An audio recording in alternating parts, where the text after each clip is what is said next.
We talked about personality as a key deep level diversity dimension of teams and how team personality impacts conflict, team functioning, and ultimately performance.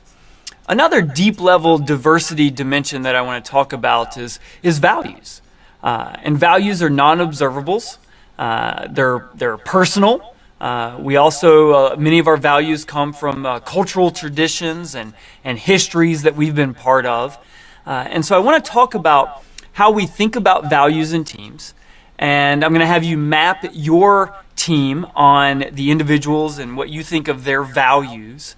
And ultimately try and diagnose how variability or diversity in values ultimately impacts team functioning and performance. So when we think about values, what do we mean by values? And what are the different types of values that people around the world hold in common and that maybe are different as well? And so one of the frameworks that I often use is Schwartz. Schwartz is a researcher who does a lot of work on values and different cultural dimensions around the world, trying to discern what values do we hold in common, what values are different when we look at different cultures and nations around the world. And what you'll see here are dimensions such as tradition, conformity, security, power, achievement, what Schwartz calls hedonism, stimulation, universalism, benevolence, and so on. And you can see the spectrum or the circumplex that Schwartz has developed on the different values that people hold. And what he's found is, on average, people across the world hold these values. These are fairly universal. It's just depending on what culture or nation or group we're talking about. Some values are held stronger and some values are held weaker than others. So this gives you at least a framework for thinking about the values that might be present among individuals within your team. Another very similar set of values was developed by Hofstede and colleagues over time.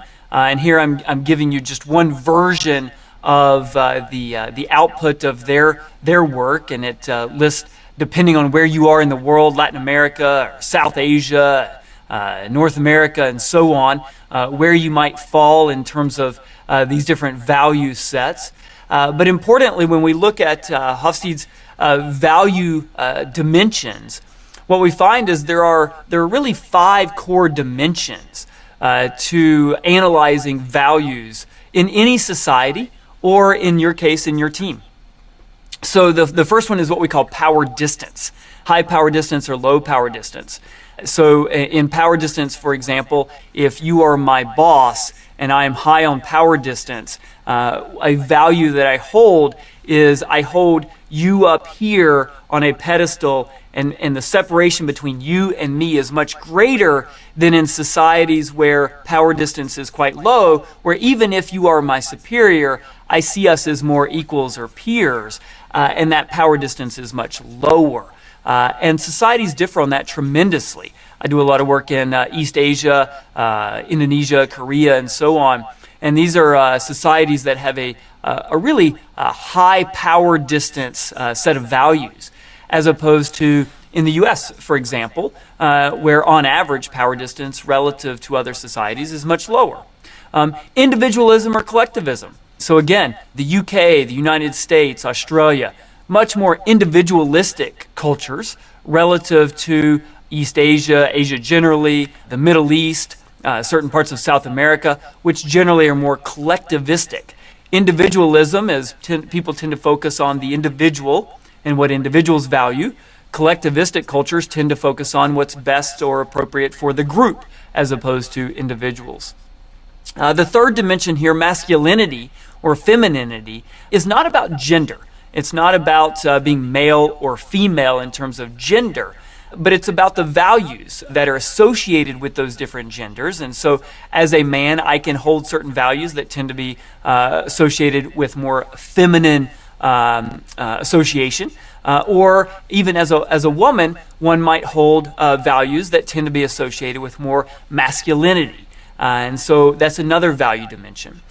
Fourth is uncertainty avoidance. This is really our tolerance for ambiguity or uncertainty. In certain cultures, we are very avoidant of uncertainty, and so we're high uncertainty avoidance.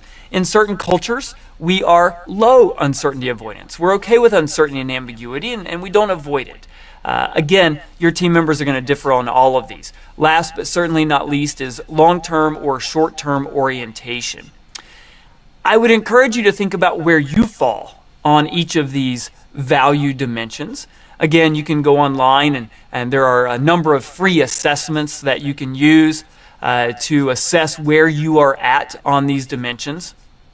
But importantly, I'd like you to think about your team. Again, using the same profile assessment that we've been using for personality, demographic diversity.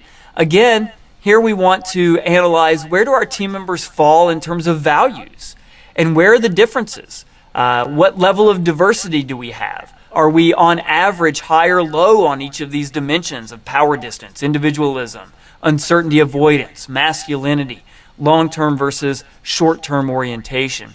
Again, if you're in one team or one group, do it for that one team. If you're in multiple groups or teams, do it for all of them. But what I want you to do is really think carefully about each of your team members. And again, you're making assumptions. You have intuitions based on working with these individuals and your own value set. Where does each member fall? And where's the diversity in your team? And how would you assess your team overall in terms of, are we higher in terms of power distance, or are we lower in terms of power distance? Are we more individualistic, or are we more collectivistic in our team? Take a few minutes on your own and assess your team. And then go to the discussion forum, share some of the observations that you've had about your team. What did you learn about your team? How do these differences or similarities in values, do you think impact your team's functioning? Share with your classmates, learn from their experiences, and then come back and I'll share with you some of the data, some of the research that we've been doing on teams and values, and ultimately how values and diversity in values can impact teams and their performance.